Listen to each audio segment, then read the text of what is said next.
11장 11절입니다. 그러므로 내가 말하노니 그들의 넘어지기까지 실족하였느냐? 그럴 수 없느니라. 그들의 넘어짐으로 구원이 이방인에게 이르러 이스라엘로 실현하게 아멘이라. 아멘. 그들의 넘어짐은 우리의 구원이 됨이라 라는 주제로서 오늘을 나누고자 합니다. 그러므로 본문의 말씀을 통해서 이스라엘의 넘어짐이 이방인의 구원이 되었다라고 말씀하십니다. 그런데 성경은 말하기를 이스라엘은 아주 넘어지지는 아니했다라고 말씀하십니다. 그래서 12절은 이스라엘의 넘어짐과 실패가 이방인의 풍성함이 되었다라고 말씀하십니다. 그러므로 하물며 이스라엘의 충만한 하나님의 구원의 은혜일까 보냐라고 말씀을 하고 계십니다. 우리는 로마서 9장 4절 이하에서는 보면은 하나님은 이스라엘을 선택하셨다라고 말씀하십니다. 그러므로 육신으로 하면 그리스도가 그들에게서 나셨고라고 말씀하시고, 또 11장 30절에서는 이스라엘의 불순종으로 구원이 이방인에게로 넘어왔다라고 말씀하십니다. 그러므로 주님은 이제 말씀하시는 것이 요한복음 1장 11절 12절에서 자기 땅에 왔으나 자기 백성이 영접지 아니하였으나 이는 이스라엘 백성들을 말하는 것이고, 그러나 그들이 배척했고 배척을 당하신 주님은 이제는 유대인이든 이방인이든 또 그들의 특별 하나님의 선민이라고 하는 그 벽이 무너졌고 하나님의 모든 은혜가 모든 사람들에게 임해서 영접하는 자, 그 이름을 믿는 자들에게는 하나님의 자녀가 되는 권세를 주셨으니 라고 말씀하신 말씀처럼, 그래서 하는 말씀처럼 로마서 11장 28절은 복음으로 하면은 이스라엘이 이방인들에게 원수가 되었다라고 말씀하십니다. 그러므로 고린도전서 이제 1장 23절에서는 이스라엘에게는 십자가가 그들에게 말할 수 없이 미련하게 보여지고 생각이 되는 것입니다. 그런데 하나님께서는 그들이 생각할 때에 미련하게 생각하는 그 십자가를 통해서 모든 사람들을 구원하기를 기뻐하신다라고서 하나님은 기쁨을 말씀하셨습니다. 그러므로 성경은 말하기를 멸망하는 자들에게는 십자가가 미련하게 보이지만 구원을 받고 보니까 구원받은 우리에게는 말할 수 없는 하나님의 능력이 됨이라고 말씀을 하십니다. 그러면 구원은 하나님의 은혜의 선물이다라는 것입니다. 그러므로 하나님은 에베소서 2장을 통해서 말씀하시기를 그러므로 너희는 생각하라.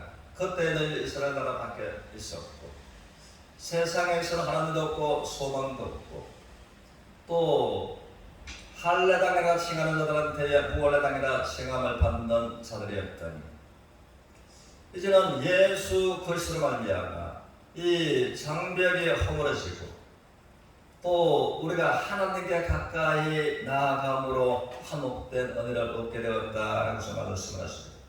그래서 에베소서 2장 8절을 통해서 너희가 그 은혜를 인하여 하나님은 십자가를 통해서 예수님으로 말미암아 우리에게 구원의 은혜를 베풀어 놓으셨고 우리는 그 은혜를 믿음으로 말미암아 구원을 얻었나니 이 구원은 또 너에게서 난 것이 아니라 하나님의 은혜의 선물이다라고 말씀하십니다.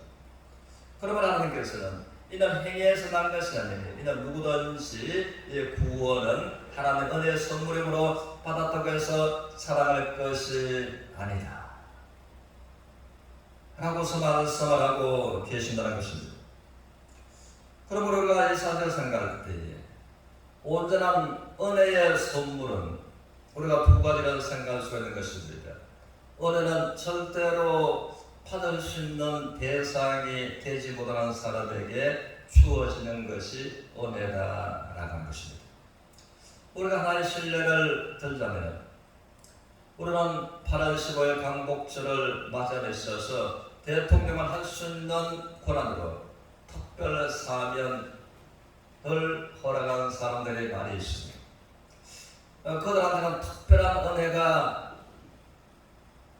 임했다라고 말할 수 있는 것입니다. 그러나 우리에게는 특별 사면이라고 하는 은혜가 전혀 해당이 되지 않는다는 것입니다. 그는 오직 형무소의 형을 받고 있는 그 사람들에게 사면이라고 하는 사면의 은혜가 필요한 것이지. 그것처럼 또 하나님의 은혜의 선물도 특별하게 원할지라도 노력할지라도 행함으로써 해결할 수 없는, 도저히 그 기준에 미칠 수가 없는 그들에게 하나님께서 말할 수 없이 불쌍히 계시고 베푸시는 것이 은혜라고 하는 것입니다. 그러므로 구원은 그렇다고 하는 것입니다. 모든 사람의 죄를 범하였으니 하나님의 영광에 이르지 못하더니, 그러므로 죄의 삭성 사망이고, 그러면 한 번 죽는 것은 정하신 것이고, 그 후에는 하나님의 심판을 피할 수가 없는 그와 같은 인생들에게 은사는 우리 주 예수 그리스도 안에 있는 영생이라고 말씀하신 말씀처럼 그 사람한테의 구원을 은혜의 선물로서 하나님께서 십자가를 통해서 우리에게 주시는 겁니다. 그런데 선물은 주는 사람은 말할 수 없는 은혜로서 주지만 받는 사람이 그것을 감사하는 마음으로, 고마운 마음으로 받지 않으면 자기와는 아무런 상관이 없다라고 하는 것입니다. 미국 역사상에 1830년도에 이제 잭슨이라고 하는 대통령이 당선 취임이 되었습니다. 그는 10대의 단짝 친구가 있었습니다. 그는 윌슨이라고 하는 친구가 있었는데, 그는 10대에 또 잭슨과 윌슨은 그냥 인생을 기울어진 쪽으로 살아가다가 교회 앞에서 잭슨은 교회로 발걸음을 향해서 들어가고 윌슨은 가는 길로 계속 갔습니다. 그러면 윌슨 단짝 친구는 이제 필라델피아 그 주에서 이제는 사형 선고가 확정돼서 사형 집행 날만 기다리고 있는 친구였습니다. 그리고 대통령 취임이 되고 난 다음에 가장 먼저 한 것이 그에게 대통령 사면 권한을 통해서 그에게 사면장을 필라델피아 주지로 통해서 내려보냈던 것입니다. 그런데 그는 그 형무소 안에서 털으려고 하지 않고 그러므로 거절했다는 것입니다. 그러다 다시 한번 거절당한 사면장을 가지고 이제 심판을 하는 판사들, 거절당한 사면장은 사면에 효력이 없다라고서 판결을 내린 것입니다. 그러므로 그는 바로 사형이 집행되었다는 것입니다.